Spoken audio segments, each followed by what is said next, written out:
Good morning, students. How are you? I think all you are fine and safe at home.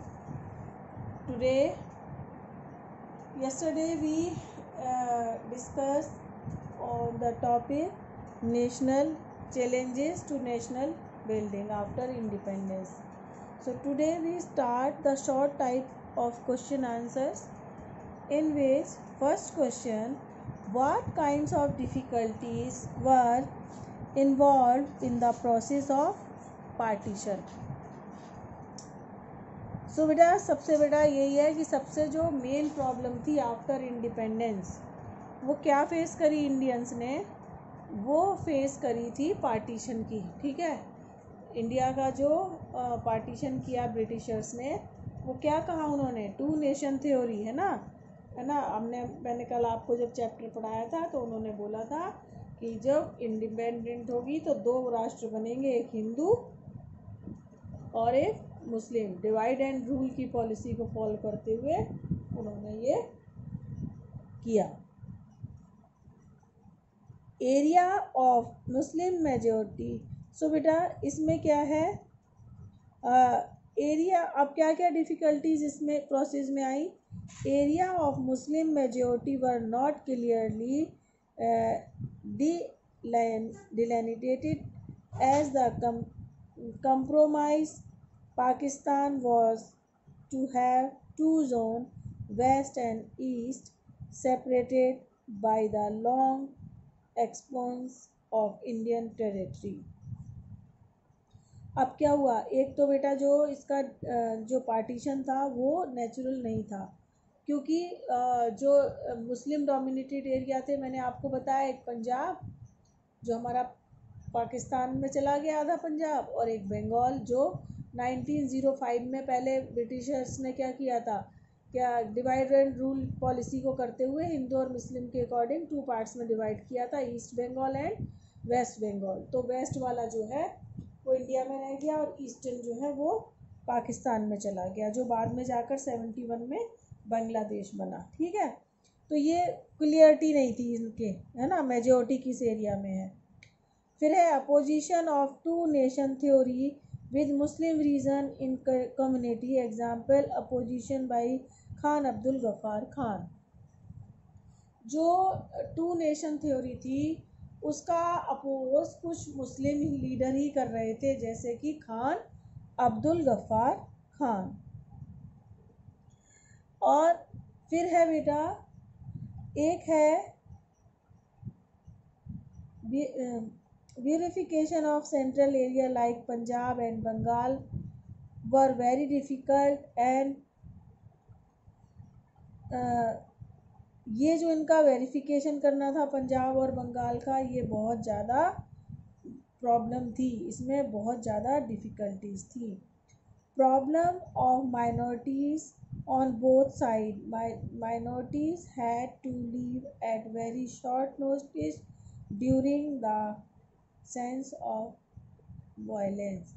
Problem दोनों तरफ की जो minorities थी उनको आई। इट मीन्स कि जो पाकिस्तान के अंदर हिंदू और सिख माइनॉरिटीज़ में थे उनके संग बहुत ज़्यादा प्रॉब्लम आई, और इंडिया में जो मुस्लिम माइनॉरिटीज़ में थे उनको, तो दोनों साइड पर उनको बहुत ज़्यादा प्रॉब्लम फेस करनी पड़ी, क्योंकि ये ऑल ऑफ सडन हुआ।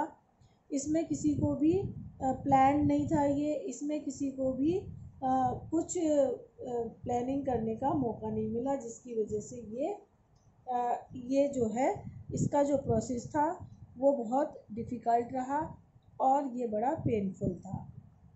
तो ये क्वेश्चन आप लिखेंगे। अब लिखेंगे आप explain 4 challenges faced by Indian during independence.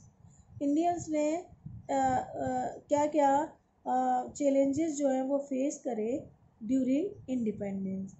4 challenges faced by Indian during the independence क्या है, displacement and the rehabilitation after partition. जो बेघर हुए थे, डिस्प्लेसमेंट, एक जगह से दूसरी जगह पर जाना था, और दूसरा क्या था बेटा, उन्हें दोबारा से बसाने की जो प्रॉब्लम थी वो, है ना, बहुत ज़्यादा थी। Diversity of language culture and religion. बेटा ये पॉइंट्स आपको अगर लर्न होंगे तो I very well know you या you all are able to explain this points because in 9th 10th you have already read this topic। एक तो हो गया बेटा, देखो क्या है इंडिपेंडेंस के बाद क्या क्या problem I during the independence. पहला तो था क्या, displacement and the rehabilitation after partition. पहले तो जो क्या हो गए थे, जो घर से बेघर हो गए थे और फिर उन्हें दोबारा से बसाने की जो सबसे ज़्यादा प्रॉब्लम थी वो यहाँ पर चल रही थी। दूसरा, diversity of language culture and religion. कल मैंने आपको ये जब चैप्टर एक्सप्लेन करा तो इंडिया में सबसे ज़्यादा प्रॉब्लम क्या थी हमारी, उसमें कितनी बताई थी मैंने, 565 प्रिंसली स्टेट्स थी जिनको ज्वाइन करना था, जिसको हमने स्टार्टिंग में 14 स्टेट्स में मतलब हम लोगों ने उसको डिवाइड किया था। और मतलब पहले तो उनको एक साथ लाना और फिर दोबारा से स्टेट्स में डिवाइड करना, ये भी एक बहुत बड़ा चैलेंज था। क्यों था, क्योंकि लैंग्वेज की बहुत डिफरेंट था, कल्चर अलग थी, रीजन जो जोग्राफी वो थी आपकी, जोग्राफिकल जो है वो डाइवर्सिटी बहुत ज़्यादा थी। फिर है इस्टेब्लिश डेमोक्रेसी, ये भी बहुत बड़ी बात थी।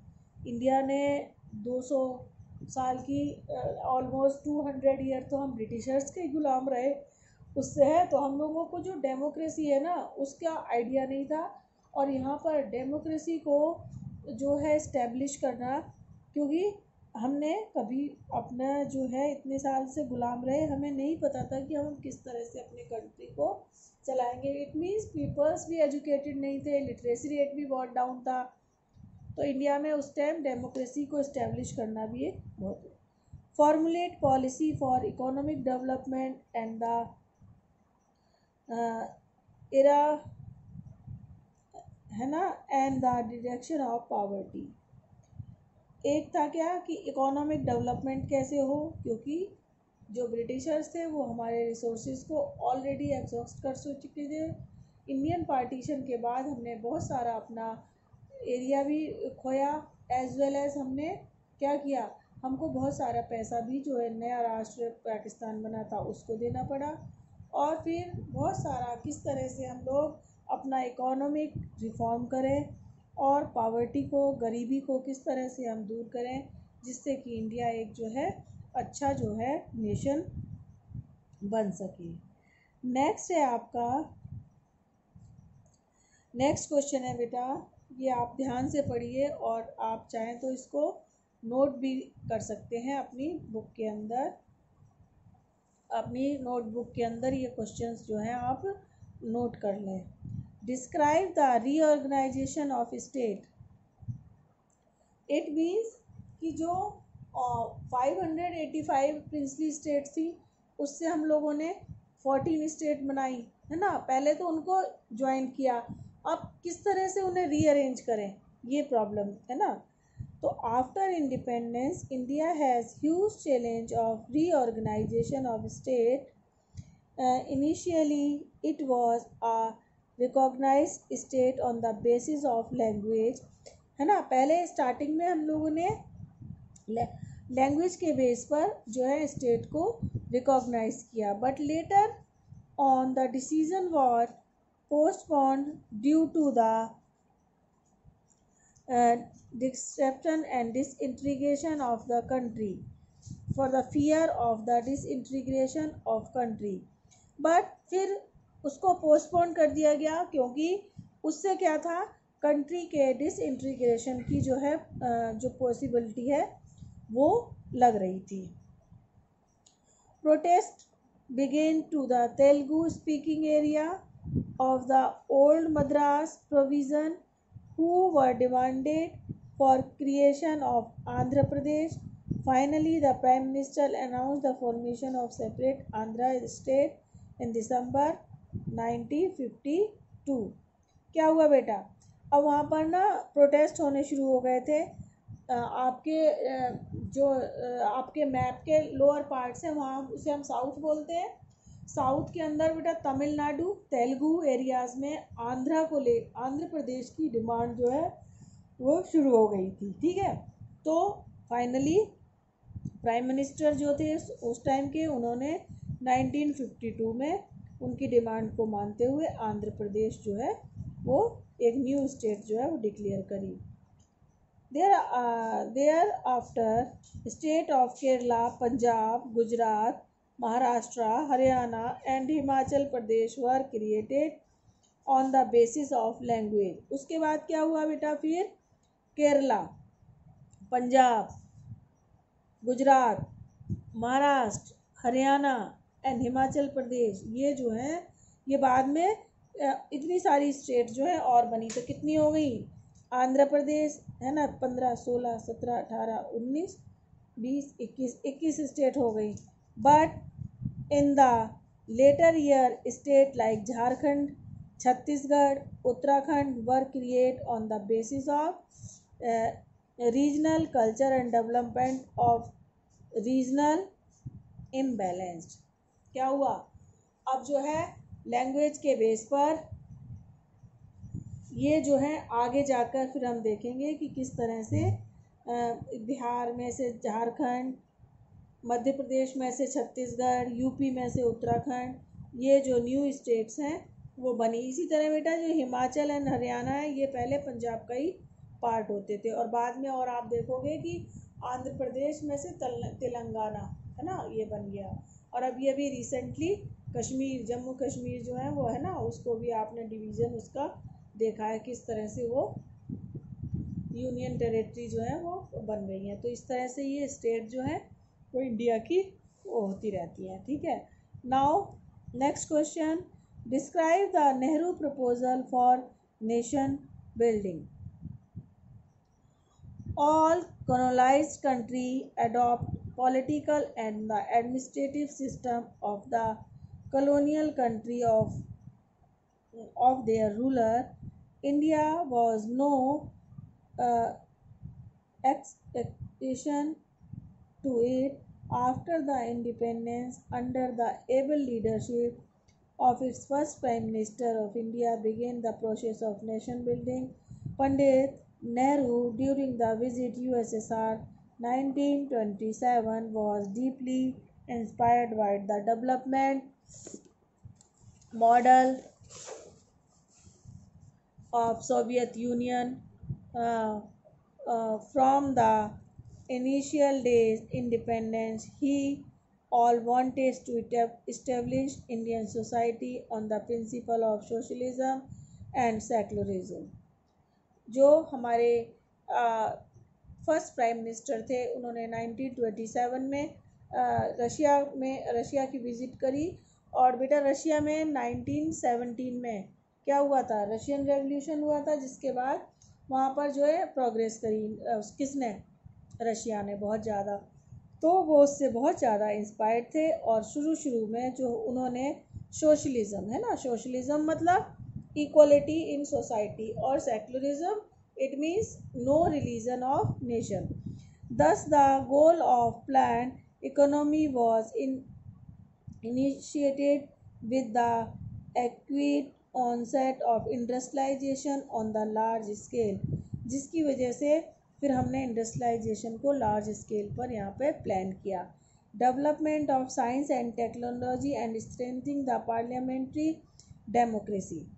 फिर क्या हुआ, हमने साइंस और टेक्नोलॉजी पे बेटा उस टाइम एम्स है ना, वावा इंस्टीट्यूट जो है ना टेक्नोलॉजी के लिए, एम्स हॉस्पिटल्स और आपके आईआईटीज़ जो थे 6-7, जिसमें कि हमारे स्कॉलर्स निकल सकें जो नेशन बिल्डिंग के अंदर अपना कंट्रीब्यूशन दे सकें, है ना। तो वो हमने इंडिया के अंदर बनाए, क्योंकि बेटा पहले क्या होता था, इंडिया के अंदर जो ऑफिसर्स होते थे वो तो क्या करते थे, वो तो ब्रिटेन में होते थे, खाली वो यहाँ पर एडमिनिस्ट्रेशन करते थे और हमारे जो रिसोर्सेज हैं उनको करते थे। और हमें अपना कंट्री खुद चलाना था, तो उसके लिए दिमाग कहाँ से लाएं, बड़ा दिमाग की कमी नहीं थी, बस उन्हें गाइडेंस के लिए क्या था, इंजीनियरिंग कॉलेज जो है उस टाइम में 7-8 जो है यहाँ पर खोले गए, जिन्हें आईआईटीज़ के नाम से आप भी आज भी जानते हो। ठीक है, और फिर क्या हो गया, और पार्लियामेंट्री डेमोक्रेसी को प्रमोट करने का काम किया।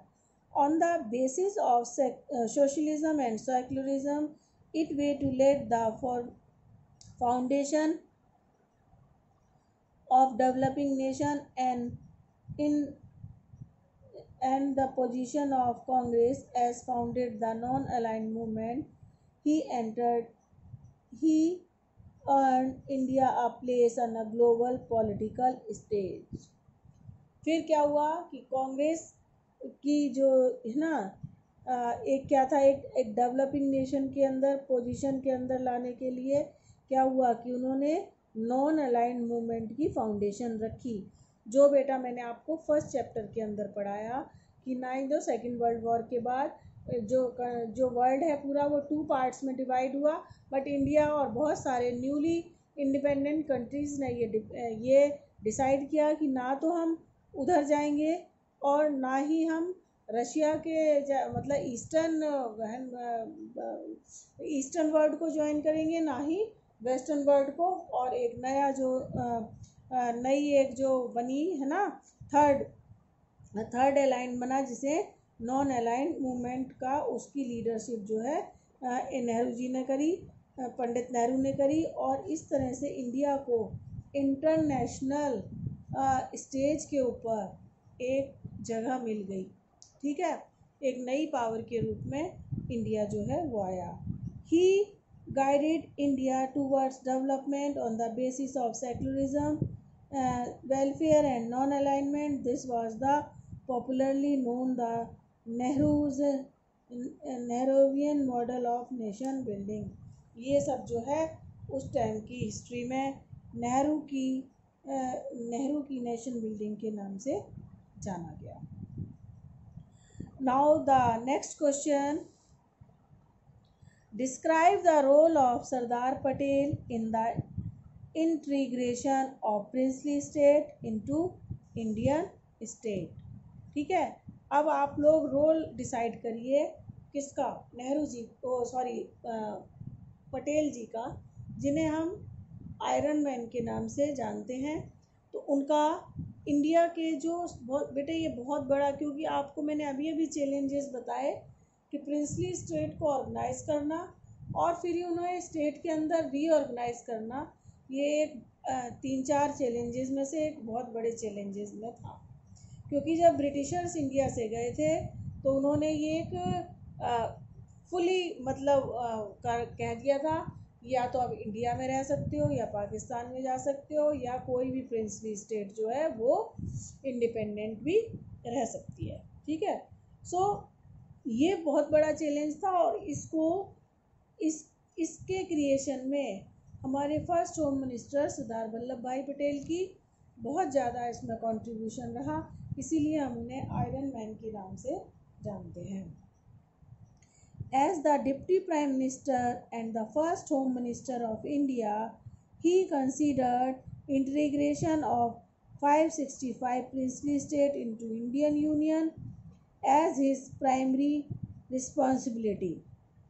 ठीक है, एक मैंने आपको बताया इंडिया के first deputy prime minister and the home minister of independent India, उन्होंने क्या करा, उनकी ये पहली रिस्पॉन्सिबिलिटी बनी कि उन्होंने जितनी भी प्रिंसली स्टेट्स थी उनको मिलाकर एक करा।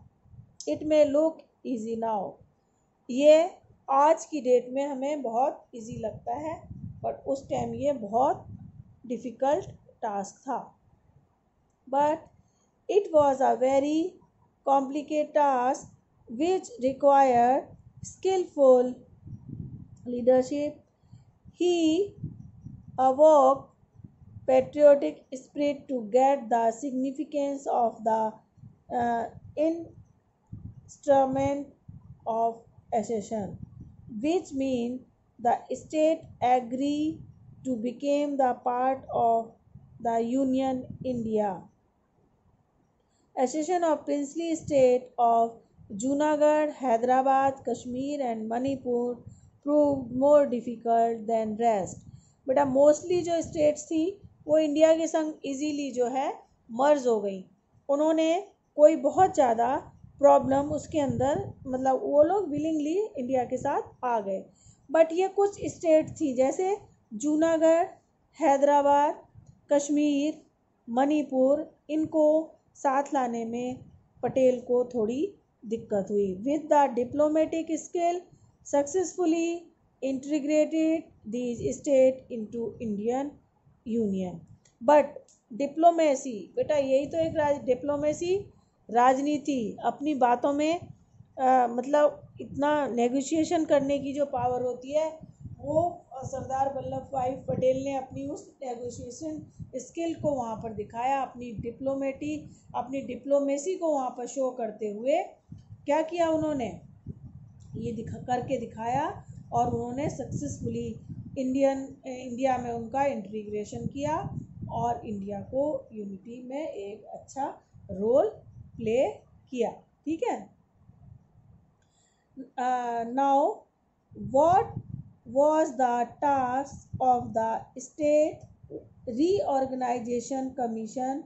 What was the most silent recommendation? बेटा स्टेट को, ये तो हो गया अब आपका ऑर्गेनाइज, अब उन्हें रीऑर्गेनाइज करना था क्योंकि इंडिया ने ना फेडरल सिस्टम, इट मीन्स कि हमने ये कहा था कि एक हमारी यूनियन गवर्नमेंट होगी एज वेल एज हमारे कई सारे स्टेट, क्योंकि हमारे यहाँ डाइवर्सिटी बहुत ज़्यादा थी। अगर हम एक ही वो रखते तो इस तरह से हमारे कंट्री में जो है वो क्या होता है, स्टेट बहुत जल्दी परेशान होने लगती और फिर क्या होता, उनको अपनी जो कल्चर थी, अपनी लैंग्वेज थी, वो उन्हें नहीं कर पाती, जिसकी वजह से आगे डिसइंटीग्रेशन की जो प्रॉब्लम है, जैसे रशिया के संग हुआ, वो प्रॉब्लम इंडिया भी फेस कर सकता था। इसलिए क्या हुआ, तो हम लोगों ने ये डिसाइड किया था कि हम लोग फेडरल, हम लोगों से मतलब जो हमारे कॉन्स्टिट्यूशन मेकर्स थे, वहाँ पर एक कहा कि फेडरल जो स्ट्रक्चर है, क्योंकि बड़ा कंट्री है, जिसकी वजह से हम जो फेडरल स्ट्रक्चर जो है वो इंडिया अडॉप्ट करेगा।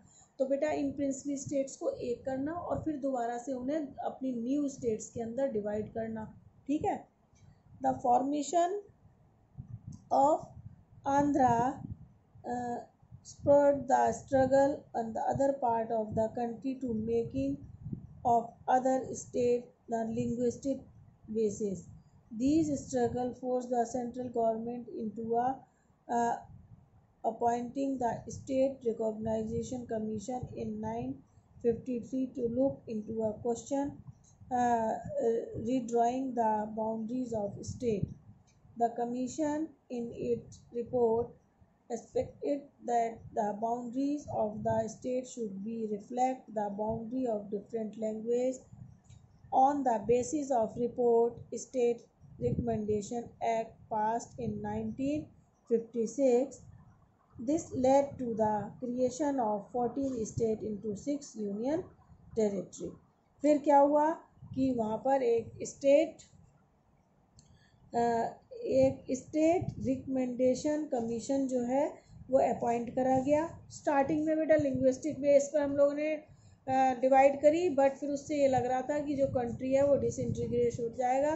फिर उसके बाद एक स्टेट रीऑर्गेनाइजेशन कमीशन जो है 1953 के अंदर बनाया गया और फिर उसके बाद ये माना गया कि सारी जो ये बाउंड्रीज़ हैं, है ना, वो लैंग्वेज के बेस पर उन्होंने रिपोर्ट तैयार करी। 1956 के अंदर ये report pi. This led the creation of 14 state and the 6 union states. Starting में इंडिया के अंदर हम लोगों ने क्या किया बेटा, जो फिर हमारी, मैंने कल आपको बताया था कि 14 स्टेट्स जो हैं वो हम लोगों ने बनाई और उसके अलावा कितनी बनाई हम लोगों ने, 7 हमारी थी 6 यूनियन टेरिटरी। जब हम 56 के अंदर जब इस कमीशन ने अपनी रिपोर्ट दी तो हमने 6 जो है वो यूनियन टेरिटरी जो है हमने अडॉप्ट करी। सो these are the short type of question answer which are very important for the point of examination in the board examination. But tomorrow we discuss the long question answer, very important for the board examination point of view. Students, please be punctual and regular towards your online classes. and be sincere to your study, because on Monday your first two chapters long question answer type of question test will be held, and I will give you some time and you can do and send me the answers. Okay, have a nice day.